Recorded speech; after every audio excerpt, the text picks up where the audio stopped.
Hello, everybody. It's Dave Neal, stand-up comic and host of Bachelor Nation News, with a very wild video to share with you today.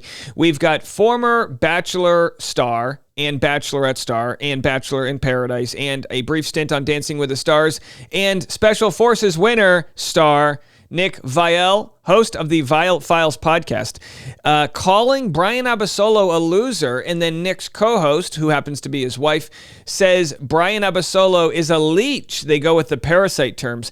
It is no gloves brawl happening here in the Bachelor world. And self-appointed referee Dave Neal here is going to call the match. And you might say, Dave, you can't do this. You're biased. You're bros with Bryan Abasolo. You had him on Driving with Dave. Dave, you can't do this. You hate Nick Viall. No, I don't. I don't hate anybody. And I will try my best to only prosecute the point that Nick is making as terribly wrong. I watched the TikTok reel of what I'm about to share, the longer version of it, and I literally spit up my cold brew coffee, and I wasn't even drinking any. My wife had to hit me in the back. They were doing the Heimlich. It was a mess after I watched the short version, the truncated version of what I'm about to share with you. That's how off I am with my perspective of what I'm watching versus Nick. I think a lot of times in Bachelor Nation, people just lead with their feelings, which I understand. We hate Greg Grippo, and then a year later, we're like, okay, he wasn't that bad, right? And I kind of feel like here we're doing the same thing. Everyone's treating Bryan as this terrible person,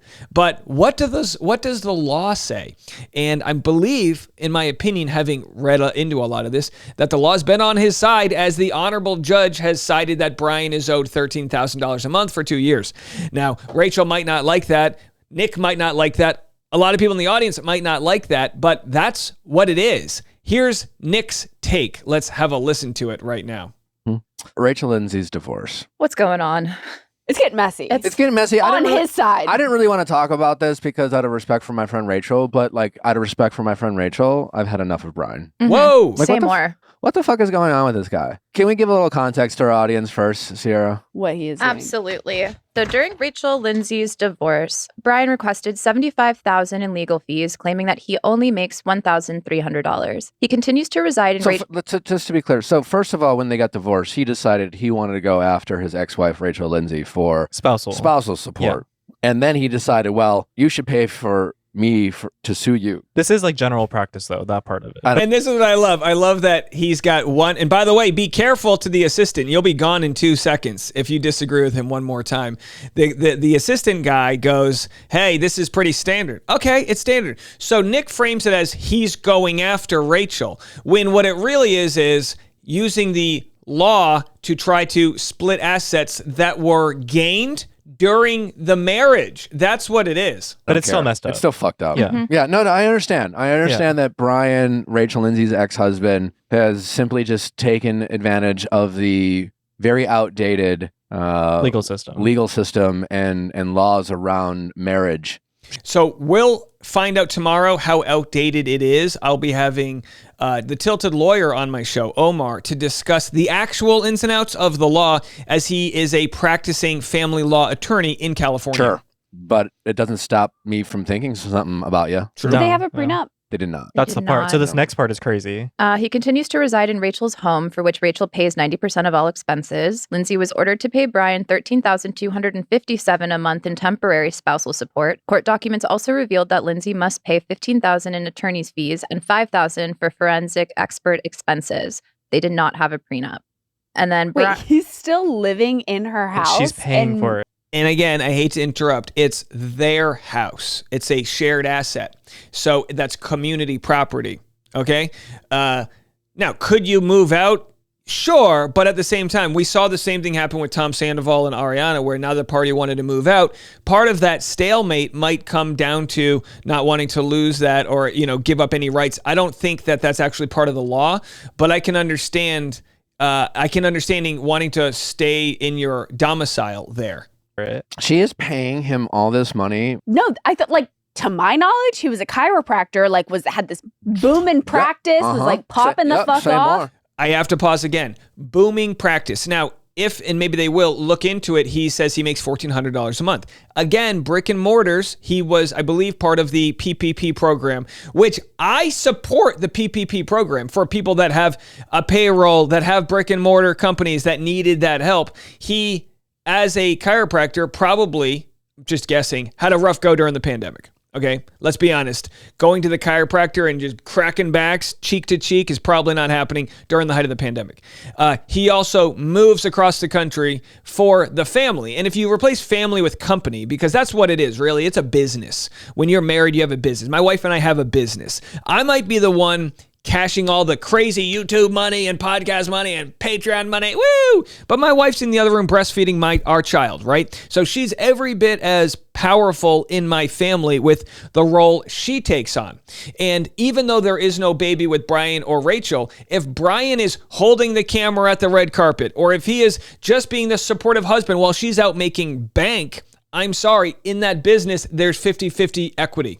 But he's like leeching off of his going to be ex-wife. And like disparaging her name and like in the press. Like this has all been messy because of him. Rachel hasn't, I think, essentially said anything. If anything, I think maybe she's finally responded. As far as the press goes, I don't see evidence that he has spoken out more than she has with regards to anything hateful. What he did was share his statement in the divorce papers. Now, if I had to defend Rachel in any way, I would have said, man, I wish they could have settled this before going to court, because if you do it with a private mediator, it doesn't have to go through the court system. It's not made public. But to say that Bryan spoke publicly, I don't see the evidence of that. I would be happy to if anyone wants to share that with me. But she has definitely tried to keep quiet. And it seems like his side of things is like leaking more and more and more and trying to make her look bad. Isn't he posting screenshots? Yeah, he's speaking publicly, but Lindsay's only speaking through like the court documents. So that's the part where it's like... See, I actually think they have it the complete opposite. Now, Bryan did go on that bizarre interview with his divorce coach and all of that, but we're talking about sharing. So the information that was shared where Rachel called Bryan a leech, that was a screenshot shared in a court document that you were then able to pull. I think what's happening here is that I don't think Nick has a real strong understanding of how the court system works.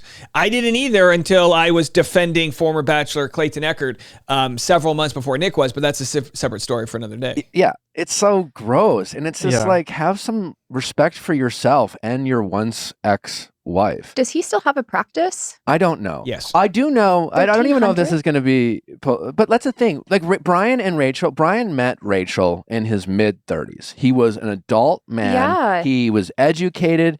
All right, so this whole thing he's making is irrelevant to the point. He was a chiropractor. He already had a life. And Botox. Sure. Oh, that was my nickname for him. That's very on the important. show. Then he got married to Rachel, and all Rachel did was make him more famous, gave him a huge platform. Yes, some would say like, oh, well, he moved across the country to be with Rachel. It's like, okay, you made a choice because you wanted to go on a show and then you wanted to propose to her and you wanted to marry her. That's just like a choice you made. They did.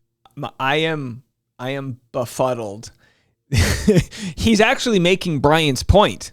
Even if he does it in a weird accent, he moved across the country. That's the whole point. So when Natalie goes, didn't he have a booming practice? Do me a favor. Start a ice cream company selling ice cream and be really good at selling ice cream in Miami. Everyone needs ice cream. It's humid, whatever. And then move that ice cream company to the 7th floor of a building in the heart of the medical district of Los Angeles, where there's 1,000 other chiropractors or ice cream companies. You know what I mean? So they're just completely... I don't know if they're being disingenuous or quite honestly, I don't know if they're just being dumb here, but they're missing the whole point. And if they did have a stronger point, maybe the judge would have seen it. And the only point I'll give Nick is that what he's saying is like bow out gracefully. And I guess that's the decision you make. Would Bryan rather recoup his losses or bow out gracefully and have the same people not like him? Like, there wasn't really much of a win for him here. But the idea that Rachel bestowed Bryan with this giant following and she made him, I'm sorry, Rachel was also made from the show. They come from the same place. So on Rachel's season of The Bachelorette, she's the one getting paid the $150,000. He's working for free. He gets a free engagement ring out of it, which they get to keep. They've been married for they were married for over 2 years. So I'm looking at this, and let me ask the Patreon, because they're in the comment section. Can anyone give me Nick's point here, or what do you guys think? Leave a comment, because I find this so bizarre. I'm like, I don't know if I've ever, and trust me, I've been on the opposite side of Nick on many things, but I just don't think they're doing any of the emotional work to dive deeper into this story. Do you know what I mean? Decided for whatever reason not to have kids in their marriage. So like, what is the issue here? Why is spousal support still a thing? Bryan has everything going for him. He's good looking, he's educated, he has a career. Like, he has everything going for him. And if he couldn't make a practice work for him and become a very profitable entrepreneur after everything that Rachel gave him. It's like blaming it on Rachel and like making her pay for his like lack of practice. Yeah. What if you looked at it this way? Rachel makes $60,000 a month. Bryan was making $1,400. So obviously, if you switch the genders around, like the reason this exists is because imagine if you just broke up with your partner, and you were in a marriage and you were very successful. The other person's entitled to maintain that standard of living that you guys had, at least for a percentage of time. Now, if they had a kid, it would be for a lot longer here. But his argument is that Bryan couldn't take advantage of the influencer world that Rachel did, but maybe Bryan just wanted to be a chiropractor. Maybe he's just trying to go do his chiropractor work. Obviously, he's trying to do his influencer thing as well, and it doesn't take off. But we know that the sort of partner of a female lead doesn't always do that well with influencing. Like, you don't get the same amount of following as the female lead does. And I mean, we can look into the numbers that exist there. So, there's always going to be, a case to prove your point and a case to disprove it. But I guess their point is Bryan didn't jump on the influencer podcasting bandwagon. He did the Talking It Out podcast for a little bit. Rachel was better at making money post-show, so he should be punished for that. Right, but because he still has a practice, for the record. Like, he has a live website. He's making $1,300 which a month. I don't know if that's accurate. Whatever. But you maybe can't even pay rent. Maybe it's funny. So I think they're missing the point. Rent would have been deducted from the... So if you own a company and you pay rent, say you make $5,000 a month and you pay rent for $3,500 a month, you would then say your profits are $1,500 a month. So when you own your own company, you take out those things. We call them expenses. You go to an accountant and all of that. So again, they could have really benefited from having a different voice in the room to kind of walk them through some of this. Yeah, I mean, it could just, like, he runs a business. Like, it could be very easy for him to pay himself I don't know, like when you have a business, you can funneling it through something. Yeah, whatever. Yeah. Either way, but like, all I know is like, you're just not good at business, and that's his fault. Either he's unmotivated or not smart enough, but like Rachel gave him everything in the possible world to like become something of your practice. And this is, by the way, go watch the full clip if you are annoyed by me, but this is the idea of like starting on third base and thinking you hit a triple. So Nick has a successful podcast. So he thinks if you don't have that level of success, you're a failure, you're lazy, you're all these things. He claims the family law code to be antiquated, but he's the one who's antiquated because he's got these viewpoints that are very 1950s. He's just got it all flipped around here. So Bryan might look. I went into his practice. It was professionally run. He has state-of-the-art equipment. He probably doesn't have a great location as far as brick and mortars go, but again, I'm sure that would have been even more expensive, so like, I'm not here to knock Bryan's business. I thought he was a perfectly good chiropractor. It's just the way it is. We're only 3 years out of the pandemic, not even really for a lot of people. And to move your business to a new place, you have to then set up new clientele. This is the level of conversation I just don't see them going to. And look, this is a 2-hour-long podcast. Your audience deserves to really pull apart and get into the weeds of it all. That's what podcasting's for. They're doing a hot take like it's a 3-minute Fox News segment. No, go into it. If Bryan only makes $1,500 a month after expenses, and if that's because he moved across the country, hey, maybe when he was in Miami, he was making $7,800 a month or $85,000 a month. We don't know. If Bryan's career took off during the pandemic for whatever reason, the way Rachel's did, either A, they would both say, well, we're both making a ton of money, we don't need to split anything, or if he's making 5 times as much as Rachel, I would not be surprised if she felt like she was entitled to a cut of the extra money he made. So I don't like to do this whole gender thing, but you got to look at it as party A, party B, take gender out of it and just look at it as a business. If one business partner made a lot of money and the other one was working the mailroom, if they have 50-50 equity, the person working the mailroom, even if Nick thinks that person is lazy, unmotivated, bad at business, they are entitled to half of what was acquired during the company, and in this case, the marriage. Or anything else. He didn't even have to be an accountant. He could have done a million other things. But it sounds like he didn't want to do anything. I don't know. It sounds like he wanted to live off of Lindsay, do the whole Bachelor run, thinking that was going to provide for their life. Or maybe he tried at 30 different things and failed. I don't know. It's not her fucking problem. No. $1,300, like that would make me have to second guess things just as a person, like with pride and having to like pay bills and whatnot. $1,300, what can you do with that? I suppose, and like if a married couple decides to have children or adopt or whatever, and then yes, in that situation, sacrifices need to be made for the betterment of like children who like, you know, who's going to take care of the kids, and then maybe in that case, one of the two people might have to make a sacrifice or quit a career, quit a job, and in that case, I could see why there's an argument to be made about isn't moving across the country when your primary income is a brick and mortar, doesn't that count? Like, hey, like we decided to have kids and then we agreed that I was going to like give up working so that, you know, I could take the kids while you could work. And it's just like, then the relationship doesn't work out and blah, blah, blah. Then I can see, but then that's called child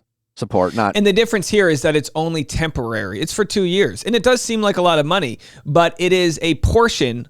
Basically, she has to pay him a quarter of what she makes every month for 2 years. Maybe she'll make more money than that. Maybe there'll be months where she makes less. I'm really not too sure, but that's just what the judge ruled. Spousal support. Mm-hmm. Yeah. So either way, it's like he just kind of sucks. He just sucks. I met him twice. Very briefly, was very lovely and very nice. I really don't know the guy. All I know about him is everything I'm seeing in the press, and it's just like kind of just. So he'd rather judge what he's seeing in the press versus his own intuition, which is that he was nice. I met Bryan too. I thought Bryan was really nice. Let me tell you this: Bryan and I have probably very different political views. I don't judge people based on who they always vote for or what their beliefs are or where they come from. I judge people on the vibe I got. And I got the vibe from Bryan that he was a cool dude. And, you know, I could disagree with him, but he would fit into the friend group. And I'm sure Rachel would as well. So obviously Nick's taking sides here, and you might say I'm taking the other side, but at least I'm coming to it parallel to what the judicial system is coming to it with, and Nick's coming to it with his feelings are hurt. And I would never wish this for them. I truly wouldn't. If Nick's marriage didn't work out, who knows? Maybe they have a prenup, maybe they don't. But I anticipate he would owe a large chunk of money to his ex if that ever happened for 18 years or until that baby is a legal adult. That's how the system works here. Break up with grace. Like, move on with your life. It didn't work out. Why are you like trying to steal from her of all her hard work because you guys couldn't make a relationship work? Like, what exactly is she? So why is she paying for your ass? Move back to where your practice is and get your clients back.